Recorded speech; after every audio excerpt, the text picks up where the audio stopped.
I'm going to tell you all a secret which has been told from the very beginning. Man has one and only one wish or desire in life. All men. And God is his witness. His greatest accomplishment on earth was when he said, "This is flesh of my flesh and bone of my bone." Love casts out all fear. Eve desired wisdom, but Adam desired her. So God so loved them. He covered them in skin and he gave them flesh to eat. Because love was willing to die for a friend. God dressed them with his goodness and care. They became inseparable as the two became one. Love without fear is the greatest gift in the world. But it has to come without a condition. Because it was the condition that created the weakness. And when the weakness was exposed, because of unbelief. Unconditional love is eternal, and we are made in the image of a good God who is the very essence of unconditional love.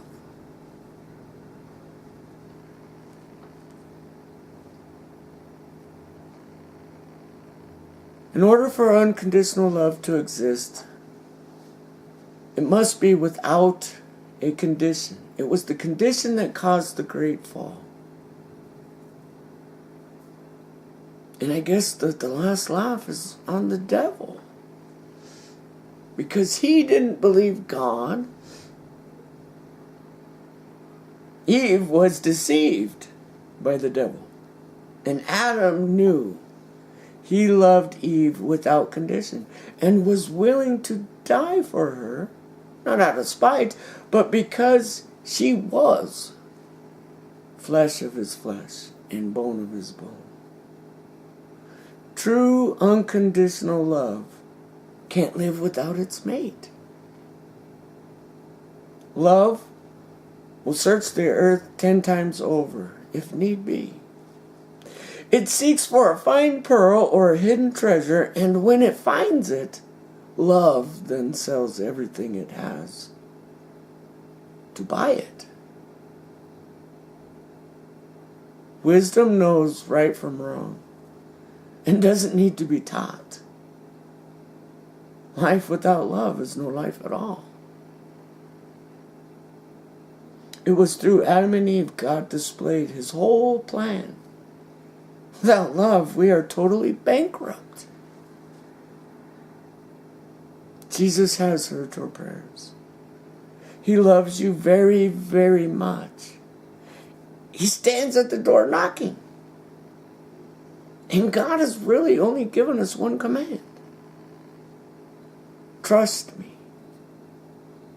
Trust me. I want to tell you a little story. The kingdom of heaven is like a father who had a son. And he loved that son full-heartedly, but the harder he tried to talk to his son, the harder he tried to teach his son, the more rebellious his son became. And he wouldn't listen. And he would never do what his father asked. And soon that son found himself in trouble. That father went to his neighbor's door. And he knocked on that door. And he said, my friend, my son in whom I love. I know you've never met him, but I love this boy. And he's been so rebellious, he got himself into trouble. In fact, he's in prison right now, and there's a $2 million bond. And the courts tell me he's most likely going to die.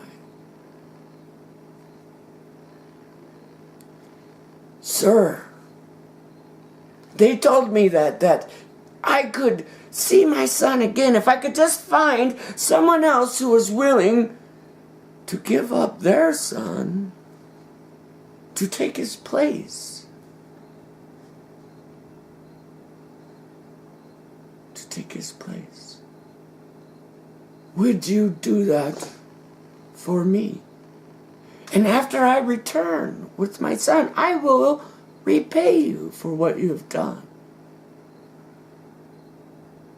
And we here on earth say, God forbid. I don't know you. Begone from me, stranger. Yet that father didn't knock on a human being's door. It isn't God who came knocking on his door. Rather, it was he who knocked on God's door. And that proves God is unconditional love, and we are not. Let us take off the condition and the labels. God and his love is unconditional, and everyone who asks will receive.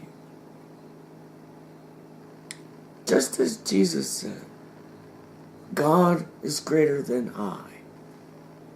Believe in him.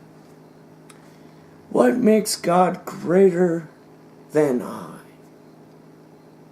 God is all in all.